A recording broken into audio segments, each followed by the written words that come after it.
Welcome to another edition of Everybody and Their Grandma's Podcast. I'm your host, Mount Vidya, also known as Damien. You can take your pick there on which one you want to use. Doesn't bother me none. This is our 10th episode. Can you believe it? 10 weeks already. I can't believe we've made it to this point. It's pretty lame, I gotta say.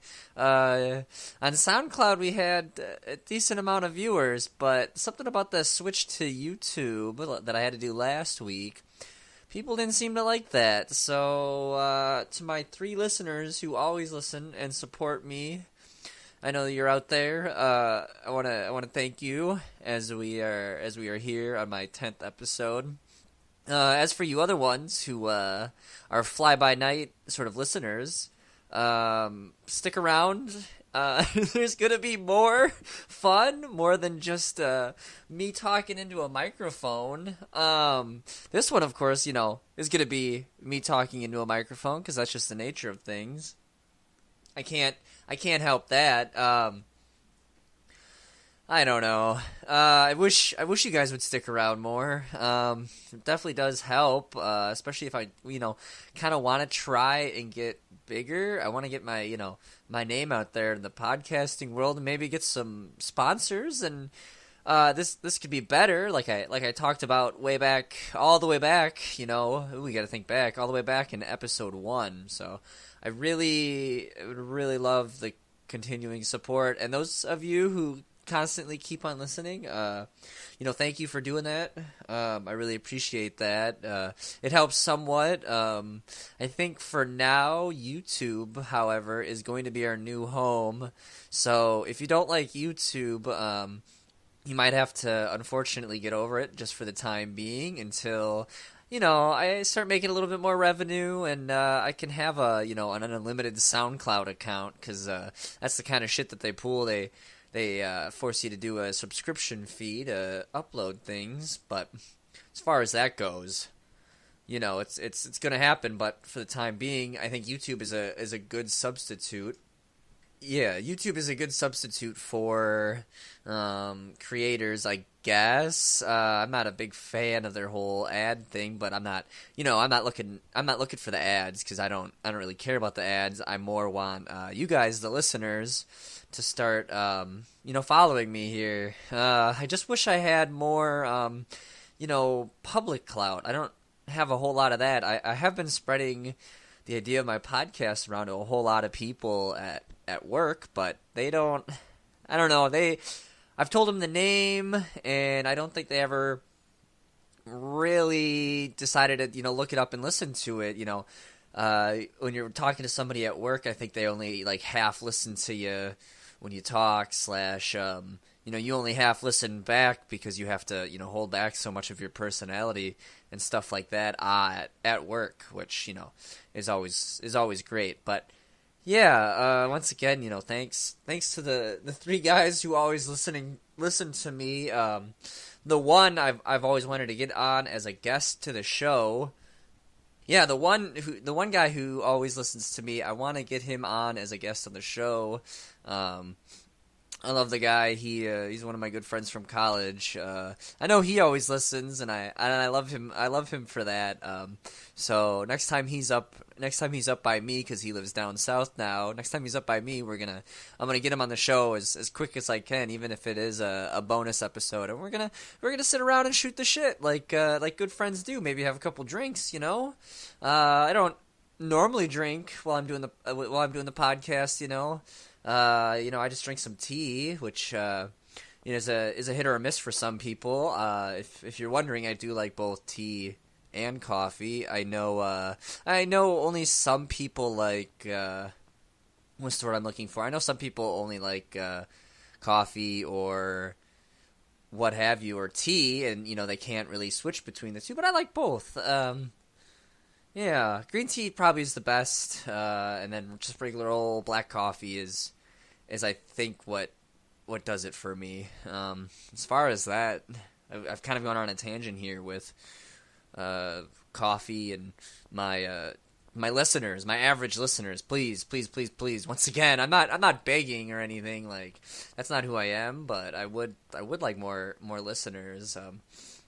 But maybe a lot of these podcasts are just coming off, sad and pathetic. I hate to have this episode, our 10th episode, to be a sort of an introspection on the podcast. But 10's a big number. Like, it's what's the word I'm looking for? It's a lot of pressure to have on, not, I know it's not pressure. I would say it's something new. I figured it'd be something, fun to do at the very beginning here. Just to, try and have, something regular and stuff like that. But I don't know. It just doesn't seem, as terrible as it sounds, it just doesn't seem like this podcast is working.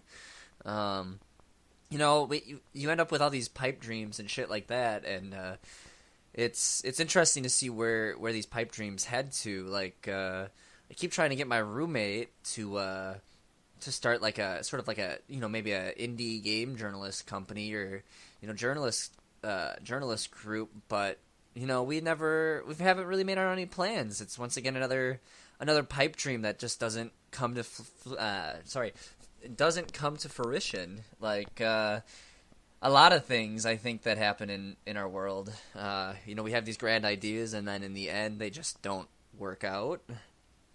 But I like doing the podcast because, unfortunately, being finished with school and stuff like that, you don't really get your opinion out there unless you run like a super popular blog, which I mean maybe was the idea behind a game journalist website, because that's a good way to get your opinion out. At least on games and stuff like that, and gives you something to write about. If anything, it keeps you from getting rusty if you're or if you've graduated or were in a major with a heavy writing focus, like I was with sociology and anthropology. It's very important. So, you gotta at least try. You can't get rusty. But 10th episode. I don't know what more to say. I hate being introspective here at the beginning like this, because it's kind of a downer, like the dramatic loss of viewers we have had. Next week is a new year, and we'll see what happens with this new year.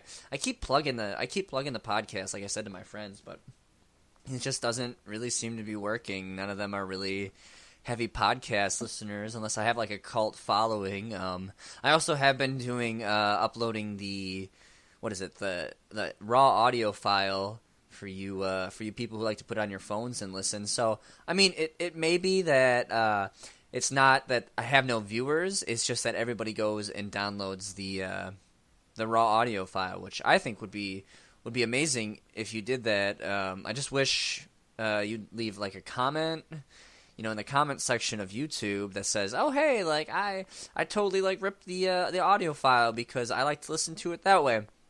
It would make me feel like better overall, but I don't think it happens, because I don't know how YouTube what counts as a view it in YouTube, if it's like watching the whole thing or if it's just like watching for a couple minutes and then clicking off. And that's probably why a whole lot of people do like the 10-15 minute range of videos and stuff like that. I know there's some longer guys out there that do longer videos, but that's a little bit more, I think, entertaining. Unfortunately, I don't think anybody wants to listen to me talk for an hour or so. And like I said, from day one I wanted to get guests in here. Sorry, I'm rambling. That's just you should be used to this by now. That's kind of the nature of these things. 10 episodes in, the solo dolo podcasts get rambly. There's nothing else I can do. Even when I write, my writings tend to be tend to get rambly, and I need to refocus when I do write. That's why it's always important to have an editor, kids, or maybe even like an audio engineer. But I don't really know any. Well, actually, that's a lie. I do know audio engineers. I don't know if they'd be willing to edit podcasts for no compensation. That's usually what people want, is some form of compensation for the work that they do. Obviously, that's like the basic tenet of work. So, who knows? I've got plans. I've got plans for this podcast, and I really want it to continue. And if it doesn't, I might go to more of like a blog spot type blog where I could do a podcast. Oh, not even a podcast, more of like a a writing version of my boring life, which it seems like some of you find it boring with only 3 viewers, but I think that would work too, and then I could have other stuff like reviews and stuff like that, which I kind of want to do with this podcast. I have a review coming up here. I think probably the next episode after the new year might be the whole episode might be a review of the first half of a book, the book I've been reading since holy shit like early I'd say late October, early November. And it's been a struggle just because that's a pun, but you guys don't realize that. It's just been kind of a struggle getting through the book because of with work and odd schedules with customer service and shit like that, and also looking for a professional career at the same time. It's rough. You really gotta. I've been good. I'm good at budgeting my time. It's just I've never really had to budget my time in this way. Usually, it's pretty solid. With before, when I had classes and stuff like that, you had a solid idea of how to work around those classes and stuff like that. This is more mixed, I guess would be the right word. It's a mixed way of dealing with your time where you decide, and it's not a constant schedule every time. You have to say either work around your part-time jobs, or you have to work with your hobbies to actually do stuff. So it's rough, but yeah, expect a review this for the next year, for the first podcast of the next year. That'll be fun. It'll be fun for some of you guys. I don't know if all of you guys will like it. It probably won't appeal to all of you, but hey, that's the risk I run. Not everything's going to appeal to everybody. That's just the way things work, unfortunately. Well, hey, how about this? Christmas was just this last weekend here. So I have a second Happy Christmas, Merry Christmas.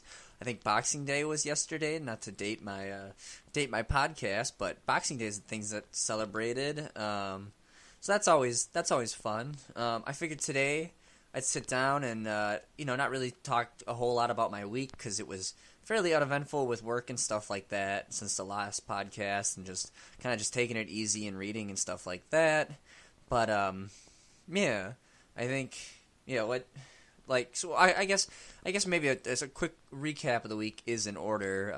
I know you guys are used to this format. I didn't really do a whole lot. Like I said, I worked a whole bunch, and then I read some more. The most interesting thing was Thursday night. I did go out with some friends, and we decided to play a game called Waterfall, which is a card game where you draw cards and you drink based off of what the number of the card is and stuff like that. So aces are called waterfalls, where you have to chug a drink or finish it, or finish your drink if it's say full enough. So of course, with a game like that, within the first half hour, 3 of the 4 aces are drawn. So everybody gets pretty fucked up right away.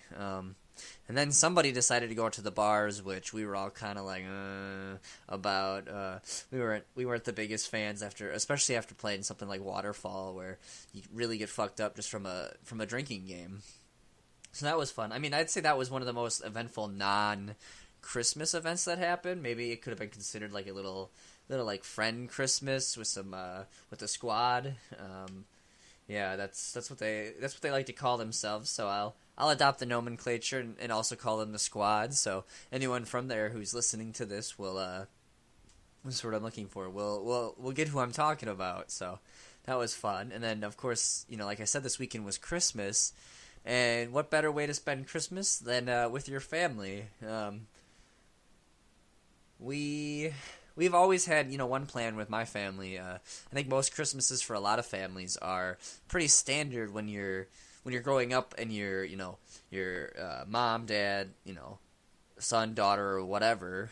You stick to a plan. You have an average plan, and you stick to that. Whether it's go to church the night before, and then presents in the morning. And, go visit relatives, whether it's grandma or grandpa.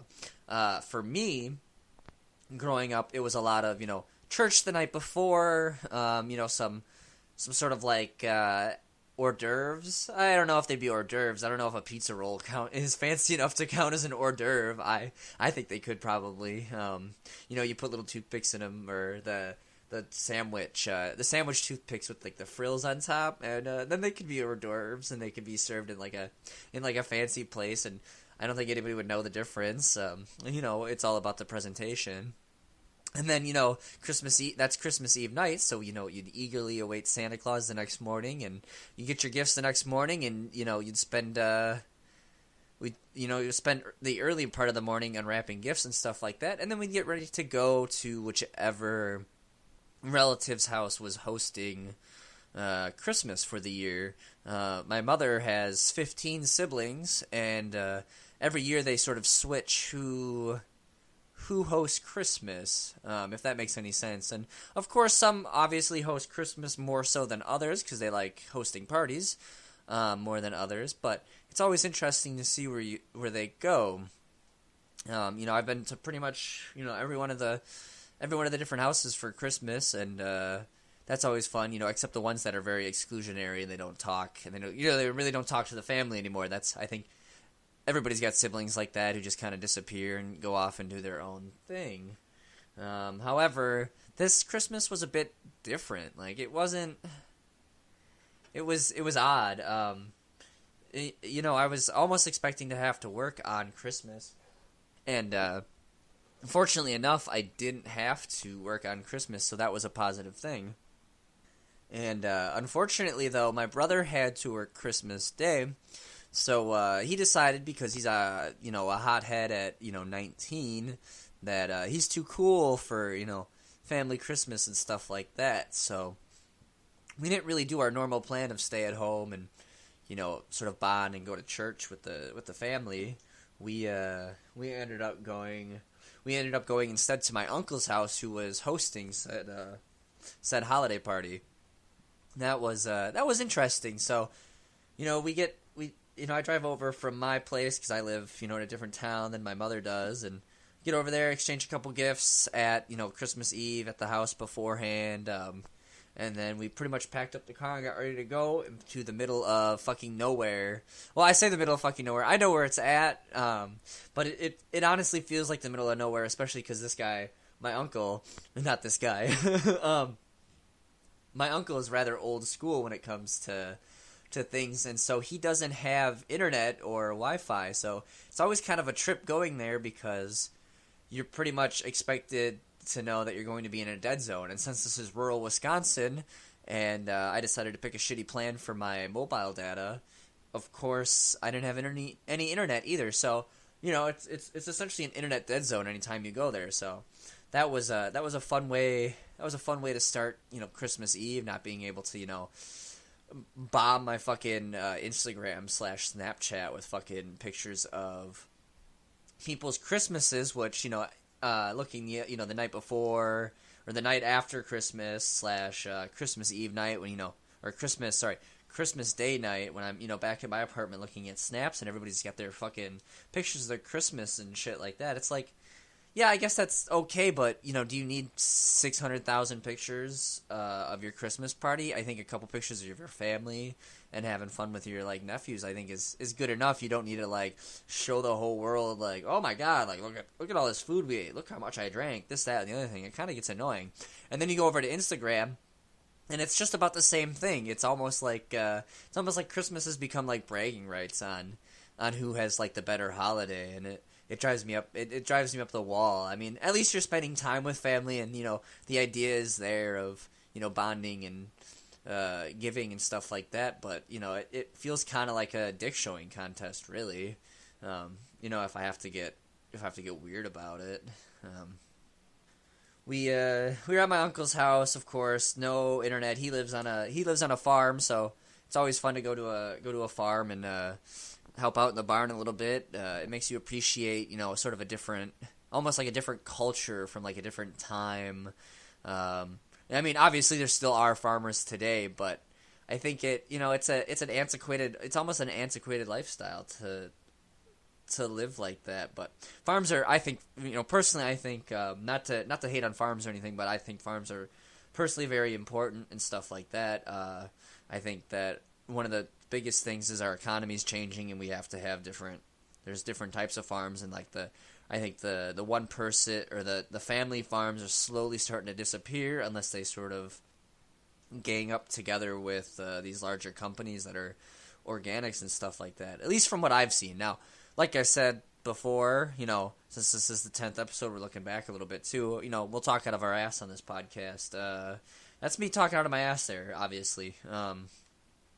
God forbid I even have to say it. So if I'm completely wrong about that, let me know. Let me know in the comments. But yeah, it's just a different time, and it's fun. But yeah, we get to my uncle's house, and once you know it, my mom gets, something about moms and Christmas and stuff like that, or maybe it's just, the girls and, women and girls in general. They get all hyped up and anxious about it and stuff like that. So of course she forgets her overnight bag. So my dickhead brother, who didn't really quite want to, didn't want to meet me halfway, because I decided to eventually, grab the overnight bag. But of course he didn't want to meet me halfway between where we were at and my hometown. So that was fun. So I ended up driving, the full hour back. I guess, I mean, it's not really even an hour. It's like 40 minutes, but it's still, or not even 40 minutes. It's probably like 50 minutes if I, being generous. But, it was just kind of a pain in the ass driving there and back after already driving there once earlier that day. We managed to play some shenanigans on my aunts and uncles there too. We had some fun messing with my one aunt, moving her Christmas decorations around when they weren't home, just to see what their reaction was. You gotta kind of mess with people every now and then. Again, it really throws them off of their role. You know what I mean? So that was pretty much Christmas Eve. Other than that, it was just prep for the next day, food wise, of getting mashed potatoes and stuff like that ready. Because, you always eat a huge fucking feast at, Christmas Day. And so that was fun. Sleeping was a little weird. I think every time I go over there, I always have too much liquor in my system. And so sleeping tends to be this, like, half asleep, rolling in my sleep, having weird dreams sort of thing. If you drink too much and, well, actually, no. It's not if you drink too much. If you drink too much, you black out. And that's really not sleep either, but at least you're passed out and you're not tossing and turning. But this was like half asleep, Still got the alcohol flowing through my veins, like ready fight or flight mechanisms. And then, of course, the next morning my uncle gets up early, goes out and does chores. After, 2 wake-up calls from both me and my mom, as he's jumping around and making noises. It was, it was all in good fun. I think he was giddy about Christmas and stuff like that, like we all tend to get. And, it was entertaining to see some childlike joy within my uncle. Before the festivities started, and he kind of, you get serious while you're planning and stuff like that.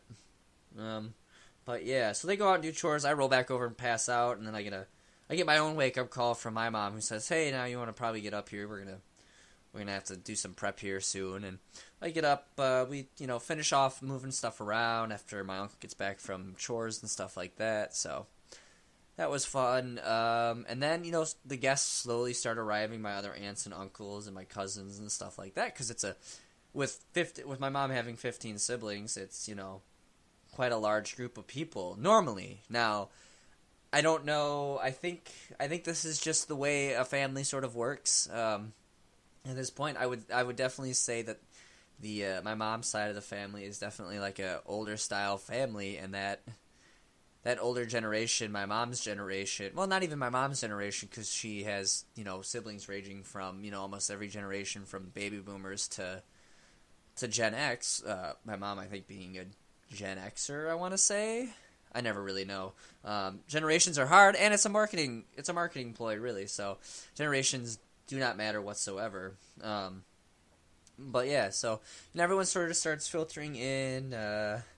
Noon gradually rolls around, and everybody's ready to eat and stuff like that. But I just think, with an older family like that, it wasn't as big of a group as it normally was. I think a lot of these larger farm families, as a lot of my uncles slash aunts belong to bigger farm families, they're starting to establish their own sort of Christmas traditions. It's almost like this style of Christmas that I'm used to is like an extended family Christmas and stuff like that. But more people, I think, are pulling into the more traditional classical sense of Christmas, because now my aunts who are my aunts have grandkids who are my cousins, and so I think that a lot of that is moving back, moving inward towards like the new families and stuff like that. So there was a whole side of there was a whole like family, I guess, family pairing, family group. My uncle and my aunt who decided not to come to Christmas because their family has grown significantly over the past, I'd say, I'd say 5 years, yeah. I'd say it has grown vastly over the past like 5 or 6 years, to where they kind of wanted to do their own thing. Now, there's nothing quite inherently wrong with that, but it's always nice, if a big family Christmas like this is going on, it's usually nice to stop, I think, in the very least, to at least say hello and spread some Christmas cheer. You don't have to stay long, but you can at least say hello. So I thought that was kind of interesting. And of course, there's the normal family drama, but a little bit of alcohol flows. It kind of smooths everything out. And nobody's really too angry, I don't think, about anything. But the more I talk to my relatives, the more I realize, and I don't know how many of you out there feel the same way, that I don't, unfortunately, really have nothing in common with them. I don't know if it's just my lifestyle choices, or if it's just a difference in maybe even generation, but it's hard to talk. I find it hard to talk to these people because they don't have an idea. They don't have a clue on what it's like. But I guess that's me being a whiny adult, and I should try and reach out. But you make small talk about politics and stuff like that. But unfortunately, you can't go full on mind blowing. People don't like that. Especially if you kind of have some nationalist fascist tendencies and stuff like that. I think people kind of go crazy, and I do have a couple aunts and uncles that are, I would say, more liberal, more left leaning. But I do have a decent amount that are conservative because they're from the heartland of the Midwest, and they hold these very conservative views and stuff like that. Now, they may not always be correct because they don't always get the sources firsthand. They do a lot of mass media and stuff like that. But it's still, I guess it would be interesting to talk to them, but it's hard at the same time. So at every Christmas, even I remember when I was young, I end up finding myself wandering, sort of going from group to group, and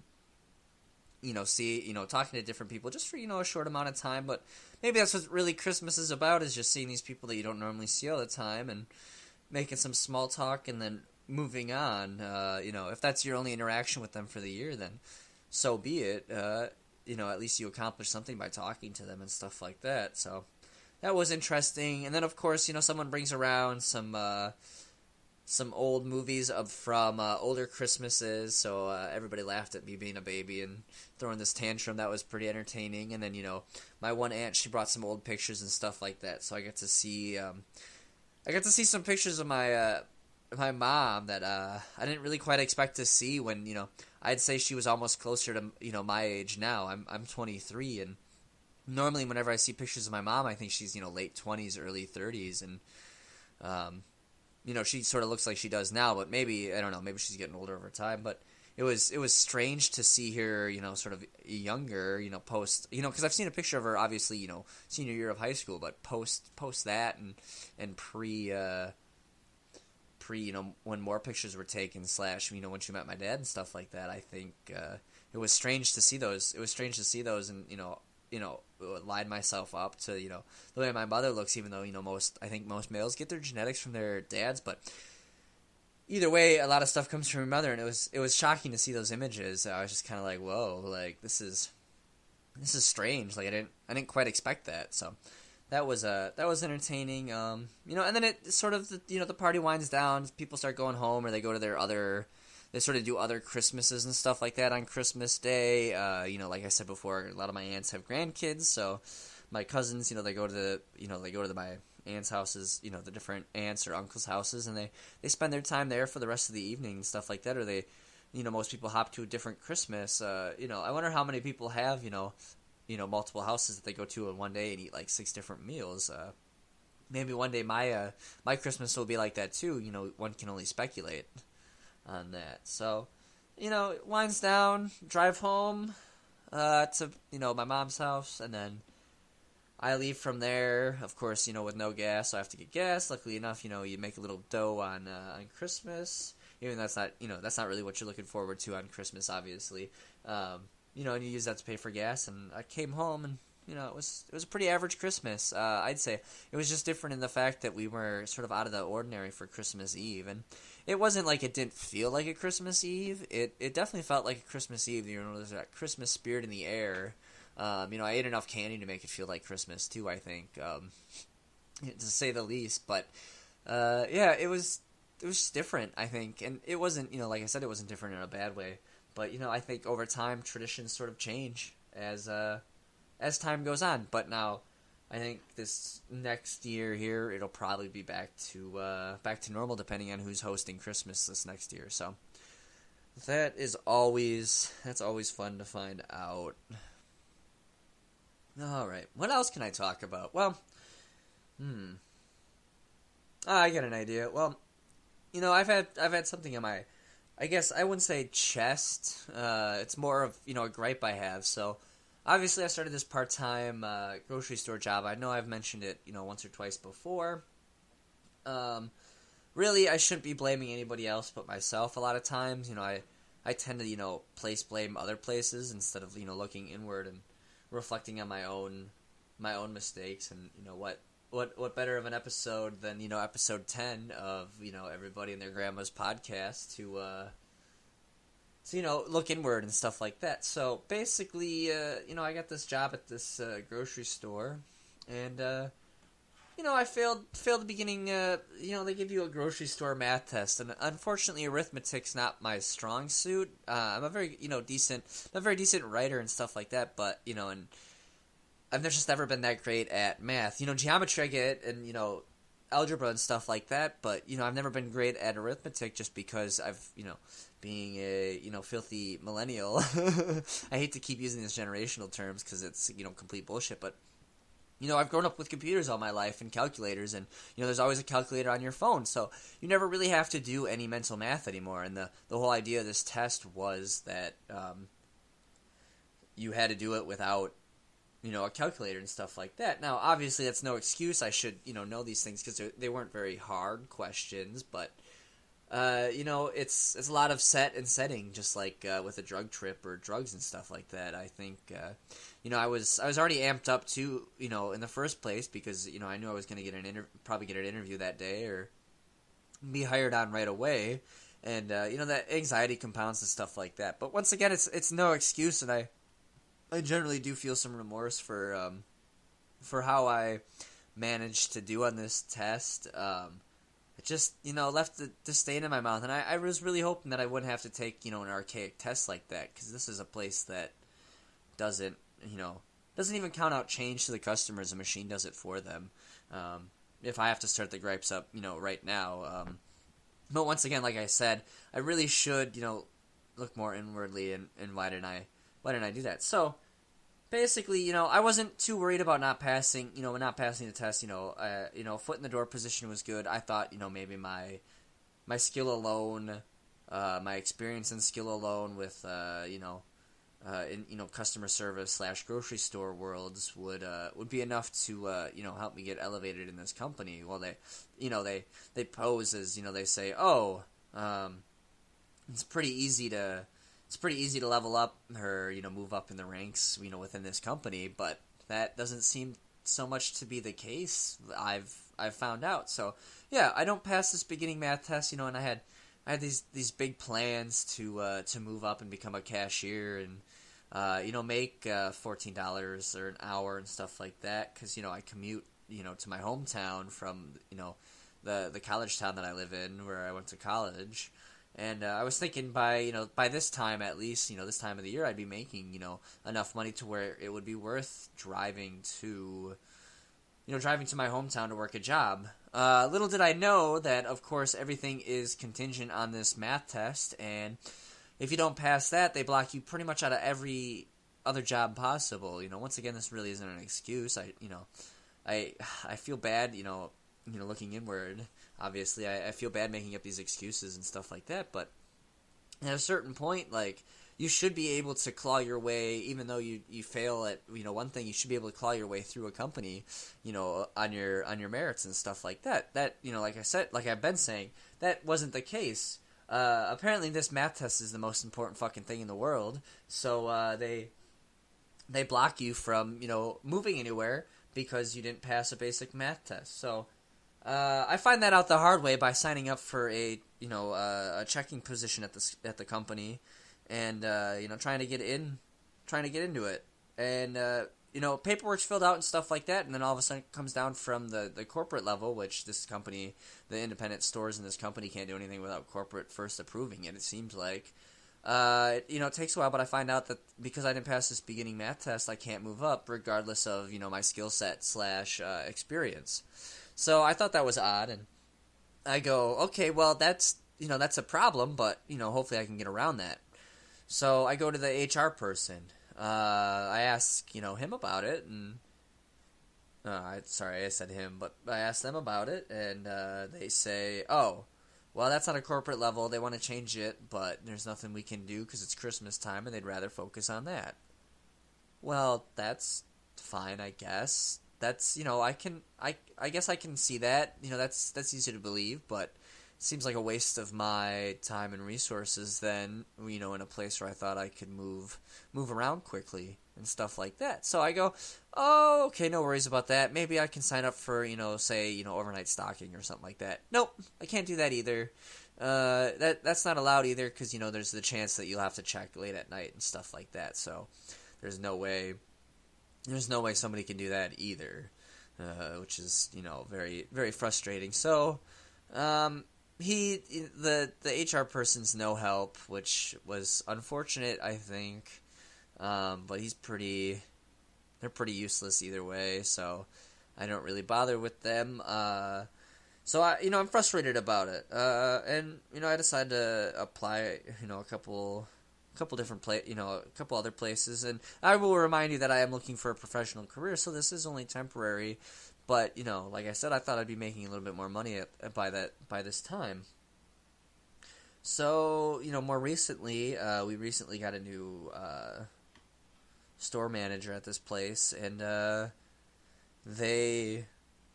new, and they used to do HR at the old store that they used to work at. So I go and ask them. They explain that. How do they explain it? Well, they explain that there's an alternate test that I could have taken this entire time. And I go, oh, well, that's interesting. I didn't know about that. The other, nobody ever mentioned anything like that to me. And, it gets, I'm thinking it's smoothed out a little bit, right? Like, oh, something might actually come of this. Like, I might actually be able to move up. So, the other day I asked, I just reconfirm with the store manager, and they say, oh, go talk to the clerical staff. I talked to the clerical staff, and they of course, have no idea of what I'm talking about besides the other math tests that I can take, in 6 months, which would be 3 months for me, because that's like the standard procedure is, oh, you failed the first one, so now you have to wait, 6 months from your hire date to take a new one, which is complete BS, because once again, I have the skill set and I have the experience, and maybe I'm over talking myself, but I was taught to oversell myself, that it's very important to do that, and that's how you get a job. So yeah, so I talked to clerical, and they're like, nope, we don't know what you're talking about. So now I get to reconfirm with the store manager and ask them if they deliberately lied to me, or they just didn't realize that it wasn't the same. There is no alternative math test. Maybe I confused my wording with them, or maybe they just didn't understand what I was saying. But either way, I'm rather fired up about it. So it's frustrating, like, a place advertised that it's easy to move around and stuff like that, and then they shaft you with something inane as a math test, and you guys are gonna give me shit probably in the comments and say, "Well, get good at math, idiot," and stuff like that, and yeah, that makes me angry, unfortunately. So yeah, but I guess I gotta just keep bitching. That's really all I can do at this point is just keep complaining and saying stuff, and if it doesn't work out, I mean, there's jobs here in town that I can work without having to commute 30 minutes, or not even 30 minutes, 30, 40 minutes, 35, 40 minutes every day to get to a job that really isn't doing all that really doesn't do all that great, employee wise. I'd make the argument, and I've heard complaints from some other employees who shall be unnamed and stuff like that. It's subpar, and how employees work and stuff like that, and even keeping up to date with punches or occurrences, because they all these places work on like a punch occurrence system that gives you points and stuff based on absences and stuff like that. And so if it's such a sort of an employee self-run company, then you'd think there'd be easier ways to move up and down in these various areas. But I digress. That's just been pissing me off the last 3 months, and I've really just been clawing my way and trying to get something, but nothing is working. So I feel like I'm almost losing it, and I don't want to be a fucking, I have way more skills than being a fucking beggar, and at a certain point I might just say fuck it and leave, even if I don't have another job. Now that's the ultimate, I mean, it's like an ultimatum type thing, but like I said, I've applied to a couple other part-time places, and so if they ever get back to me, that'll be that. I'll almost use it as a bargaining chip, and on another, I guess on the same note as the cashiering thing, is you're wasted. They hire beggars and they move beggars up and this and stuff like that, when I'm sitting here with the skill set that they could have had day one, and so it feels like a waste of time and resources for me, mostly. A waste of my time, and a waste of a waste of their resources, when they hired people, and they obviously called me right away because of my experience within customer service and stuff like that in the first place. But oh well, who knows? I'm hoping it'll eventually go my way, but like I said, I don't think that's going to happen. I'm glad I could put it out here to you podcast listeners to give me some opinions on what you think. Maybe I know a couple of the guys at the 4 a.m. groups. They'll give me some shit for it later, probably. They already have and stuff like that. So yeah, it's draining. It's even just draining to talk about, because it's just so frustrating. I'm sure a lot of you guys out there have had these frustrating situations, and hopefully it'll pan out, or hopefully I'm thinking I'll get my professional career here this next year, and I'll get my first real taste of what it's like to be a professional, instead of some fucking part-time asshole. Not that there's anything wrong with that. It's a viable thing.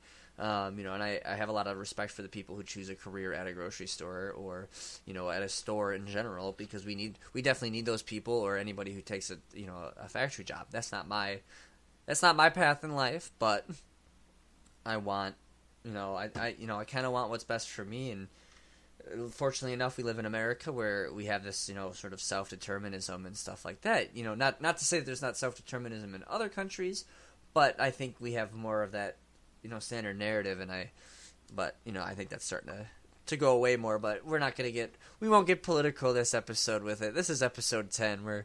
We're here to have some fun, air some gripes, and get everything sort of off of our chest, so that we can go into the new year with some fun and frolicking. I think that's gonna about do it for this episode of Everybody and Their Grandma's podcast.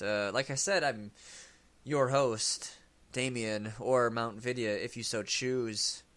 Thank you for tuning in and listening. It's always a pleasure, the three of you, and of course the other ones who probably pick it up off of pick it up off of the mega upload that is in every comment section of the YouTube videos. Just want to say it's been a fun 3 months, I guess, which would be about 10 weeks here.